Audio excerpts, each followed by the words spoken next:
"Don't get in that car, sir." 5 words, shouted across a driveway by a kid who almost said nothing at all. That moment happened. It was real. But to understand why it almost didn't, you have to go back to that morning, back to where it started. My name is Marcus. I'm 13 years old. And last Saturday, I almost watched a man walk to his death because I was too scared to open my mouth. My mom cleans houses, has done it since before I was born.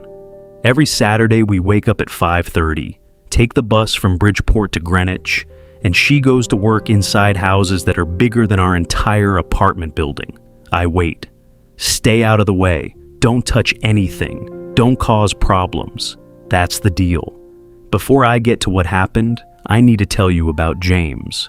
James was Mr. Caldwell's driver, 3 years on the job, and James was genuinely one of the coolest adults I had ever met. Every Saturday when we pulled through that gate, he dapped me up like I was somebody. Ask me about school, ask me about basketball. One time he saw me struggling with my backpack zipper and just fixed it without making it a thing. On Christmas, he slipped me a 20 and said, "Don't tell your mom." I like James. That's important. Remember that? That same morning, I also watched Mr. Harper arrive.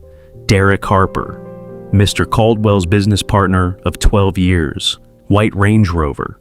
Walked straight through the front door like he owned the place.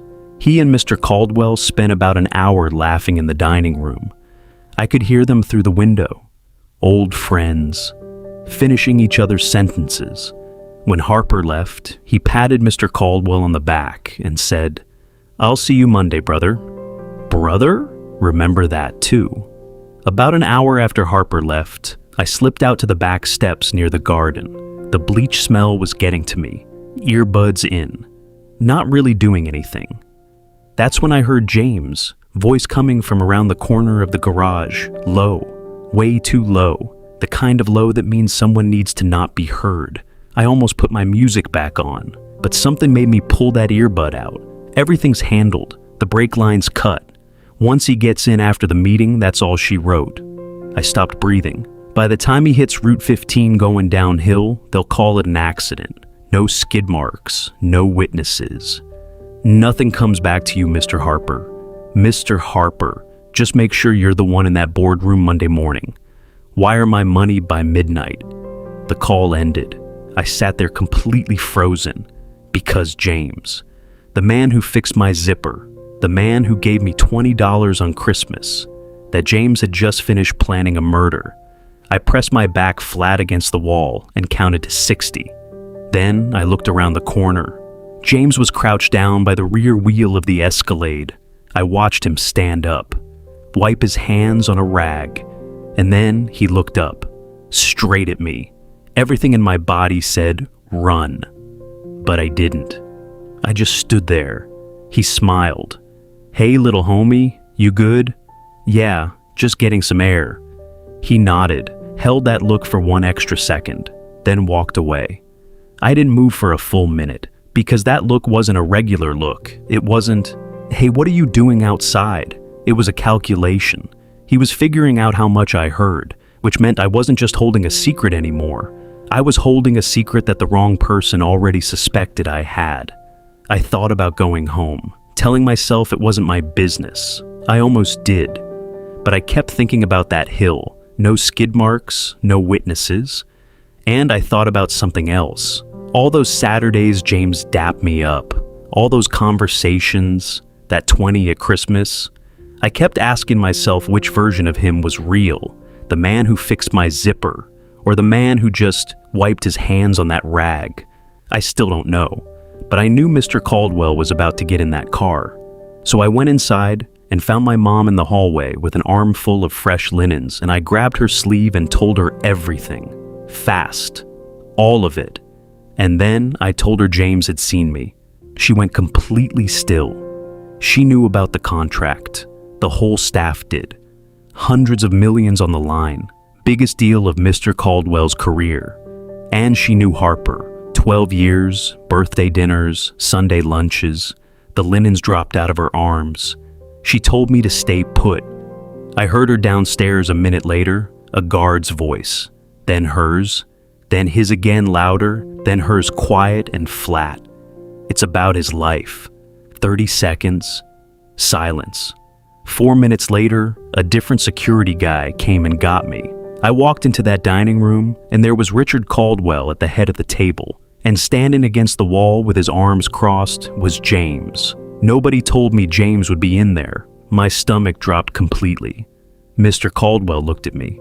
"Tell me what you heard," and I just stood there for a second. James was watching me, not smiling now, completely still. And I thought about my mom, about next Saturday, about what happens after we leave this room.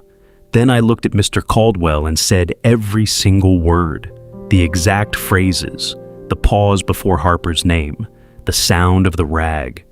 When I finished, the room was silent. "Mr." Caldwell looked at James. James shook his head slowly. "Mr. Caldwell, I've worked here 3 years. You're gonna take the word of a kid who was somewhere he wasn't supposed to be over mine." "Check the car," Mr. Caldwell said. Quiet, flat. 2 security guys left the room. James kept talking, steady, convincing, his reputation, his loyalty, how a 13-year-old in a backyard wasn't a reliable witness. And I watched Mr. Caldwell's face while James talked, and I felt it starting to slip. Because James was calm in a way that scared me, professional, and I had nothing but my own voice. The door opened. One security guy leaned down and said something in Mr. Caldwell's ear. Mr. Caldwell closed his eyes for 1 second. Then he looked at James and said nothing. He didn't need to. James stopped mid-sentence, and just for a moment, he looked at me. Not angry, not threatening, just done. They walked him out. Mr. Caldwell sat there for a long time after that, not moving, and I understood why. He wasn't just processing a cut brake line, he was processing Harper. 12 years. "I'll see you Monday, brother." That takes a minute, even for a billionaire. By that evening, after hours of questioning, James was talking. Every name, every detail. Harper was arrested before dinner. The calls on James's phone said everything that needed to be said. The contract was signed Monday morning. Mr. Caldwell's name, not Harper's.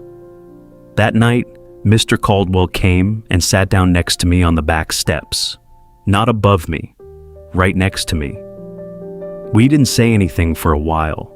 Then he said, "When you saw James standing in that room, why didn't you stop?" I thought about it. "Because you were already inside that car," I said. "You just didn't know it yet." He was quiet for a moment. Then he said, "Do you know how many people get paid to protect me?" I said, "No, sir. None of them saved me today." He told my mom her job was hers, as long as she wanted it. Told me to come with her every Saturday from now on. I asked him why. He said some people you just want to keep close. I walked past the Escalade on my way out, stopped and looked at it for a second. I thought about James, the zipper, the 20, all those Saturdays. I still don't know which version of him was real.